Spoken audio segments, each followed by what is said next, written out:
Van Maris, and I am the owner of ParkLane Landscapes. We are located in Beaverton, Ontario, just north of Toronto, and we do work throughout the entire GTA, the Muskokas, and the Kawarthas. Our specialty is landscape design and construction for residential projects, and what we've been focusing on for the past 8 to 10 years is all things that make landscapes sustainable. So in the past at Canada Blooms, we've always done a very large feature garden. And this year we decided to go much smaller, but more educational. So we've created a couple of wonderful examples of what you can do with the water coming off of your downspout or coming out of your downspout. Just simple rain gardens, but also the real pride and joy of what we've created, because it's working so well, is a model, like a scale model of a house with a downspout or a couple of downspouts, so that we can actually go through the how-to of building a rain garden.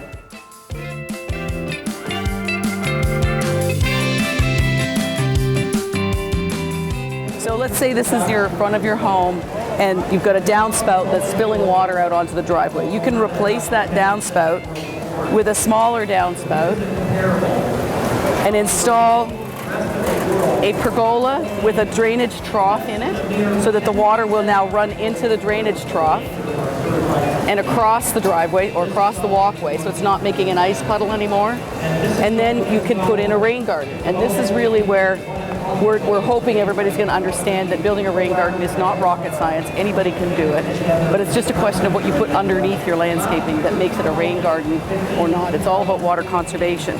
So you dig a hole, literally dig a hole, dig it deeper if you need to, and then put in some clear gravel. We've got this to represent clear gravel, and then a non-biodegradable filter fabric that would actually protect that gravel from getting any debris in it whatsoever.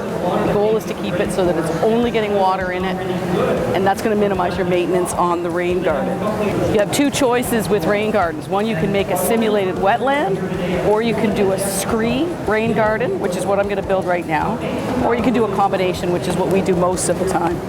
So this is pea gravel, okay? It looks like sand to you, but to these people, it's pea gravel. Any kind of decorative stone will work as long as it's clear. And there you have a totally functioning rain garden. So you're doing your part for the environment. You're stopping any runoff from getting off of your property, getting into the sewers, and then polluting our rivers and streams. But what goes in on top of it is where the designer in you or in me or whoever is building this gets to shine. So you can actually start putting various plants in it. You can do decorative stone. If I can just switch to this other model here.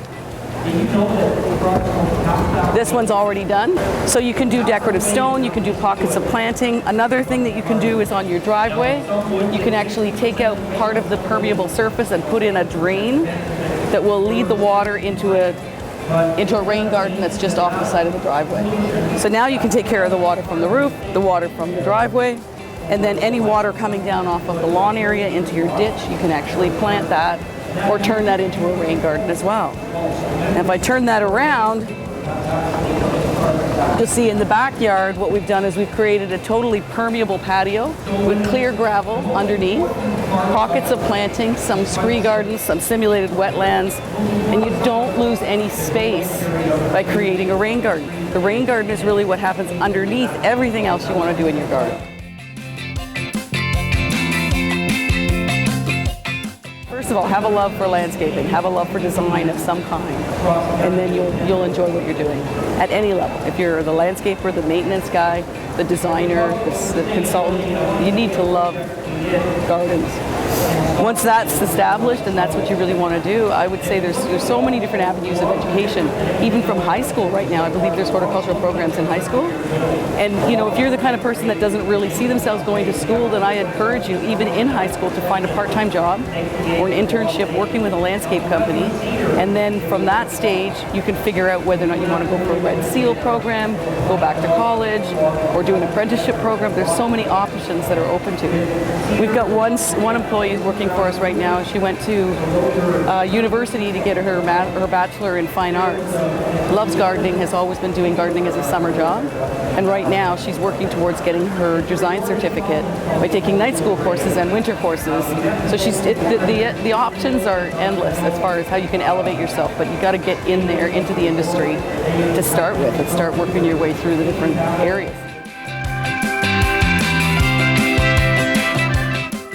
looking for attitude first.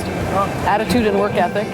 And then if they've got that, they fit in with the team, then we'll support them with whatever direction they want to go. But it's that type of an industry where you can get a job in this industry right out of high school. Everybody should be landscapers.